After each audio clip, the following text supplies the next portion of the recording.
Everyone नमस्ते सभी को, good evening to all of you. शुभ संध्या, जदियो रात हो गए। तो मुझे यहाँ पे आप लोगों के साथ डिस्कस करनी है कि आप लोग अपकमिंग ये 7 दिनों में क्या क्या पढ़ोगे नहीं पढ़ोगे। और ये मेरी 9-10 साल के एक्सपीरियंस के बेसिस पर मैंने ये लेकर आई हूँ, ताकि आपको एक जनरल से आइडिया हो ओवरऑल। और बंगाली हिंदी दोनों लैंग्वेज में बात करेंगे, हाफ हाफ करके, ठीक है। तो पहले बंगाली में बोल लेते हैं, फिर हिंदी में। Before that please do like comment share and subscribe to split literature. Hit और क्लिक और press the bell icon so that you never miss an update. ज़्यादा से ज़्यादा like comment share and subscribe कर दीजिए, जुड़िए इस लिटरेचर के साथ। नए हैं तो चैनल को सब्सक्राइब जरूर करिएगा, ऑलरेडी एक सब्सक्राइबर है तो चैनल को लाइक कमेंट शेयर करके हमारे साथ जुड़ जाइएगा जरूर, ठीक है। बेल आइकन को हिट और क्लिक और प्रेस कर दीजिएगा ताकि आप लोगों से कोई भी इंपॉर्टेंट अपडेट्स मिस ना हो। तो আমরা এখানে বাংলা হিন্দি দুটো ভাষাতেই বলতে যাচ্ছি। তার আগে প্রথমে বাংলায় বলবো, তারপর হিন্দিতে বলবো। কি আলোচনা করব, আমার 9 থেকে 10 বছরের এক্সপিরিয়েন্স, অভিজ্ঞতায় কি কি মন থেকে এলো সেটা আমি লিখে নিয়ে এলাম। কোথাও কাউকে দেখে নয়, নিজের মনের কথা শুনে। শুরু করা যাক। তো আমাদের পেপার 1-এ 10টা ইউনিট। টিচিং অ্যাপটিটিউড এর বেসিক মানেটা আমাদেরকে জানতেই হবে। সে তুমি বিগিনার লেভেলের স্টুডেন্ট হও বা মাঝামাঝি লেভেলের ইন্টারমিডিয়েট হও বা অ্যাডভান্স। তারপর কনসেপ্ট, ধারণা ক্লিয়ার করতে হবে। ক্যারেক্টারিস্টিক্স, বৈশিষ্ট্যাবলী, মেথডস অ্যান্ড মেথোডোলজি। টিচিংয়ের মেথড থাকে, মেথোডোলজি থাকে, কীভাবে কী প্রয়োগ করবো না করবো। মডেলস অফ টিচিং, এখান থেকে কিন্তু প্রশ্ন হবেই। ক্লাসরুম ম্যানেজমেন্ট, কারণ টিচিংটা যখনই হয়, টিচিং লার্নিং, তখন স্টুডেন্টের সাথে ব্যাপারটা আসে আর ক্লাসরুমের বিষয়টা কিন্তু আসে। আর আইসিটি কেন লিখেছি, ইউজ অফ টেকনোলজি টুলস, কী কী যন্ত্রপাতি ব্যবহার করে আমরা পড়াশোনা করিয়ে থাকি বা করে থাকি। আর অবশ্যই টিচিং মেথডেও যদি বলা যায়, ট্র্যাডিশনাল কিছু মেথড আছে এবং বর্তমানেও আছে। ঠিক তেমনভাবে এগুলোর পয়েন্ট, এটা মেইনলি বললাম, এগুলো পড়লে কিন্তু পরীক্ষার প্রশ্ন হুবহু দেখতে পারবো। তো টিচিং থেকে কটা প্রশ্ন আসতে পারে? 5টা থেকে 7টা প্রশ্ন আসতে পারে। আবার সেটা 3টে থেকে 5টা আসার কথা। তো 5টার মধ্যে কথার কথা কপাল ভালো মন্দ থাকলে 3টেও আসতে পারে, 5টাও আসতে পারে, 7টাও আসতে পারে। এই টিচিং চ্যাপ্টারে 6টা-7টা প্রশ্ন থাকে সাধারণত। নেক্সট কি, রিসার্চ। লাস্ট যদি 5 বছরের ট্রেন্ড বলা যায়, রিসার্চ অ্যাপটিটিউড কি, গ্যারান্টিড নয়, আমার অভিজ্ঞতা থেকে আমি বলছি। রিসার্চের অর্থ কী, ক্যারেক্টারিস্টিক্স কী, এখানেও মেথডস অ্যান্ড মেথোডোলজি, স্যাম্পল, রিসার্চের স্যাম্পলিং, আরও অনেক কিছু, হাইপোথিসিস, তারপর types of research. I am so sorry, আমি একটা বিষয় মিস করে গেছি, এখানে লিখে দিই। টাইপস অফ রিসার্চ, এখান থেকে প্রশ্ন হবেই। Types of research, types of research তো থাকবেই।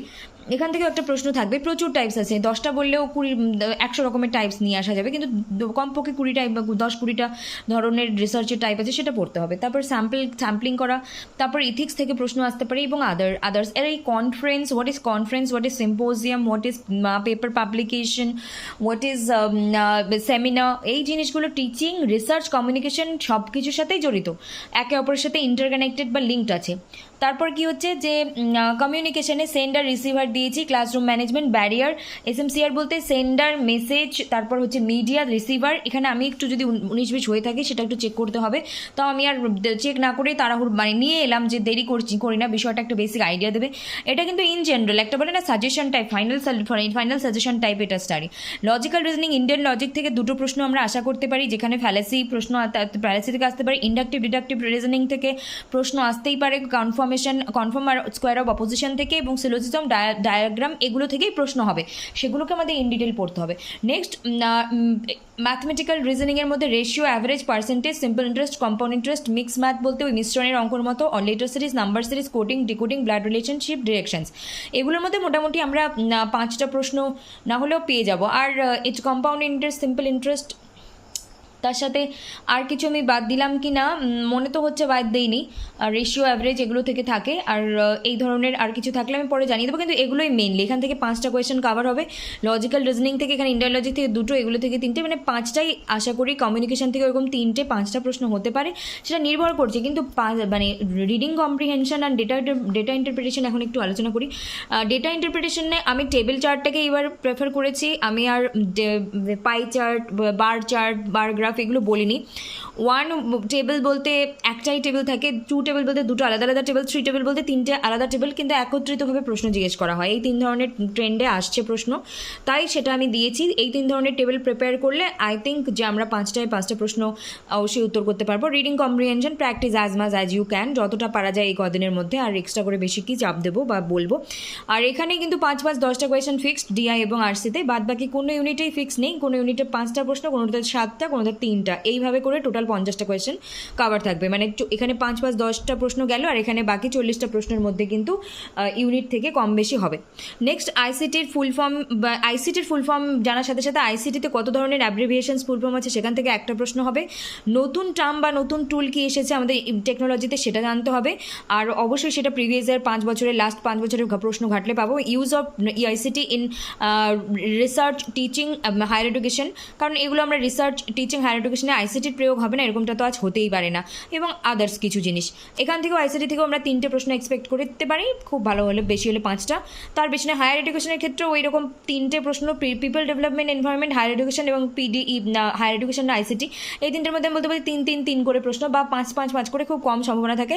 আর কারণ রিসার্চ আর ওদিকে টিচিংয়ে 7টা করে 8টা করে দিয়ে দিলে এদিকে এটা কম, মানে এইভাবে ওভারঅল 40টা কোয়েশ্চেন মেকআপ করেই দেবেন, কিন্তু এরকম বিষয়টা হয়ে থাকে লাস্ট 5 বছর ধরে দেখছি। তো এটা একটু বললাম কনফার্ম না, 5টা করে এলে তো খুবই ভালো। তারপরে এখানে হায়ার এডুকেশনে কী বলতে পারি, এডুকেশন সিস্টেম ট্র্যাডিশনাল কী ছিল, মডার্ন কী আছে, তারপরে অ্যানশিয়েন্ট টাইম পিরিয়ড, তারপর নিউ টেকনোলজি কী হলো, এনইপি 2020, এনইপি 1986, তারপরে আরও অনেক কিছু আছে যেটা হয়তো আমার এই মুহূর্তে মনে পড়ছে না। যেমন ওই যে কমিশনগুলো, হায়ার এডুকেশনের কমিশনটা মানে যেটা খুব ইম্পর্টেন্ট, এখানে আমি লিখে দিই কমিশনসগুলো কিন্তু পড়তে হবে, ওখান থেকে একটা প্রশ্ন হবেই। ক্রোনোলজি চাইতে পারে কমিশনগুলোর। নেক্সট পিডিই, এখানে ওয়াইল্ড লাইফ, অ্যানিম্যাল ওয়ার্ল্ড এনভায়রনমেন্টে, নিউ ইনভেনশনস মানে পিপল ডেভেলপমেন্ট এনভায়রনমেন্টে কী কী বেসিক মিনিং, আরও কিছু পিপল ডেভেলপমেন্ট এনভায়রনমেন্টে আছে এসডিজি, এমডিজি, ওই তো বলতে বলতে মনে পড়ছে এসডিজি, এমডিজি, তারপরে কি বলে তোমার হচ্ছে ন্যাচারাল ডিজাস্টার, এগুলো থেকে প্রশ্ন হবে। ন্যাচারাল ডিজাস্টার, তারপরে আদার্স, এগুলো কিন্তু আসতে পারে বা আসবে, এগুলো কিন্তু ইম্পর্টেন্ট। এখান থেকে এসডিজি এমডিজির মধ্যে একটা প্রশ্ন এলো, ন্যাচারাল ডিজাস্টার থেকে একটা এলো, নতুন কিছু এলো, এরকম করে 3-5টা প্রশ্ন হয়ে যাবে। কিন্তু মেইনলি এটুকুই বলতে পারি, আমি যে 10টা বিষয় নিয়ে এলাম এখান থেকে প্রশ্ন এগুলো থেকেই হবে, কিন্তু প্রশ্নের ভেতরে এগুলো তো দেখালাম এতটা, কিন্তু ভেতরে অনেক কিছু বিষয়, এগুলো প্রস্তুতি কিন্তু 3 মাস 6 মাস 1 বছরের প্রস্তুতি লাগে এগুলো overall to the point complete करते।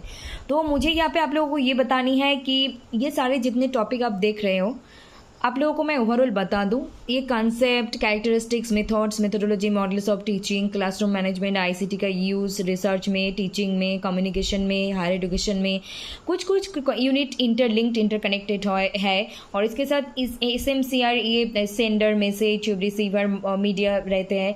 तो ये सारी चीज़ें मैं ये कह सकती हूँ कि इंडियन लॉजिक से 2 क्वेश्चन बनते हैं, डिडक्टिव इंडक्टिव से, स्क्वायर ऑफ ऑपोजिशन, सिलोजिज्म से, फैलेसी से एक करके 3 क्वेश्चन। तो मैं कह सकती हूँ कि मैथमेटिकल रीजनिंग में 4, लॉजिकल रीजनिंग में 4 क्वेश्चन, और टीचिंग रिसर्च में 7-8 क्वेश्चन हमने देखने को मिलते हैं, और DIRC में 5-10 क्वेश्चन, और इधर पे ICT higher education people development environment में कभी कभी 3 क्वेश्चन देखने को मिलता है, कभी कभी ऐसा भी ऑपोजिट भी होते हैं। तो यहाँ पे मैं बता देती हूँ, SDG, MDG, नेचुरल डिजास्टर, यहाँ से सवाल बनते हैं। Protocols, I am so sorry, miss हो गए, प्रोटोकॉल से सवाल बनते हैं। फिर आपका हायर एजुकेशन का कमीशन जो क्रोनोलॉजिकली पूछ जाते हैं, एंशियंट टाइम पीरियड के एजुकेशन सिस्टम ट्रेडिशनल का, NEP 2020 का, NEP 1986, यहाँ जितने सारे आप देख रहे हो सवाल तो यही से बनेंगे। आईसीटी का नए क्या लॉन्च हुआ है, new terms and tools, use of technology in research, education, higher education, teaching, communication and others, RC practice as much as you can, table data data interpretation के सिर्फ टेबल 1 एक टेबल होते हैं, 2 टेबल होते हैं, 3 table के होते हैं, मतलब कि कंबाइंड में सवाल पूछे जाते हैं। इसी तरीके की मैंने इस बार पाई चार्ट और आपको ग्राफ बार चार्ट कुछ भी पढ़ने को नहीं कहा, कैलेंडर के मैथ पढ़ने की कोई ज़रूरत नहीं है। ऐसे मैथमेटिकल रीजनिंग में रेशियो, परसेंटेज, एवरेज आपको DI में भी हेल्प करेंगे। सिंपल इंटरेस्ट, कंपाउंड इंटरेस्ट से एक सवाल बनते हैं, लेटर सीरीज से एक, नंबर सीरीज से एक, कोडिंग डिकोडिंग से, ब्लड रिलेशनशिप, डिस्ट्रिक्शन। तो ऐसे आपसे को 4 से 5 सवाल लॉजिकल रीजनिंग, मैथमेटिकल रीजनिंग को मिलते हैं। और कभी कभी वाइस वर्सा ये भी होता है कि पीपल डेवलपमेंट एंड एनवायरनमेंट से 7 क्वेश्चन पूछ लिए, हायर एजुकेशन ICT से 7 क्वेश्चन पूछ लिए, इधर रिसर्च एंड टीचिंग में वहाँ पे 3 क्वेश्चन पूछ लिए। मतलब डेटा इंटरप्रिटेशन एंड रीडिंग का कम्प्रीहेंशन, ये दोनों को छोड़ के, ये 10 कोई सवाल को छोड़ के बाकी 40 क्वेश्चन का रेशियो 5-5-5-5 नहीं होने वाला है। 5, 7, 3:7 ऐसे रेशियो होने वाला है, ठीक है। तो आपको प्रिपेयर रहनी पड़ेगी। कॉन्फर्म तो नहीं है, लेकिन हाँ ऐसे तो थोड़ी बहुत धोखेधाड़ी होते हैं और ये होना भी चाहिए क्योंकि स्टूडेंट हैं, ऐसे तो माइंड प्रेजेंस ऑफ माइंड होना चाहिए। So that's it for today. Thank you very much. Stay connected to SB literature. Do like, comment, share and subscribe to SB literature. Hit और क्लिक और press the bell icon so that you miss an updates. ऐसे आप prepare करो इन 7 दिनों में और आपको ज़रूर हेल्प मिलेंगे, ठीक है। बहुत कुछ है इसके अंदर, लेकिन मैंने ओवरऑल मेरी 9 to 10 years के एक्सपिरियंस के बेसिस पर ये শেয়ার किया। তো আমার এখানে এটাও বলার আছে, people development, environment, ICT, higher education থেকেও 7টা করে প্রশ্ন অনেক সময় চাওয়া হয়। আবার এইদিকে রিসার্চ, টিচিং, কমিউনিকেশন এইদিকে তখন আবার 3টে করে প্রশ্ন চাওয়া হয়। মানে ব্যালেন্সটা তো ঠিক করতে হবে। ডিআইআরসি বাদ দিয়ে বাকি 40টার মধ্যে 3:7 রেশিও বা 5:5 হতে পারে বা 6:4 হতে পারে বা 7:3 হতে পারে। রেশিও যাই থাক, কিন্তু কভার ওনারা 40টা কোয়েশ্চেন করেই দেবেন। এই বিষয়গুলো ফলো করলে অবশ্যই আগামী পরীক্ষায় হেল্প হবে, আমি এইটুকু বলতে পারি। Thank you very much. Stay connected with SB literature. Do like, comment, share and subscribe to SB literature. Hit or click or press the bell icon so that you never miss an update. Thank you very much. Good night. See you soon. Take care. And tomorrow we'll discuss paper 2 English literature. कौन से सवाल आने वाला है इसी तरीके से, क्या ঠিক है। তো আগামীকালও আমরা এরকমই আলোচনা করব, যেখান থেকে প্রশ্ন আসতে পারে, আসবেই। এই ধরনের আলোচনা পেপার 2 ইংলিশ নিয়ে আলোচনা করব, ঠিক আছে। Thank you very much.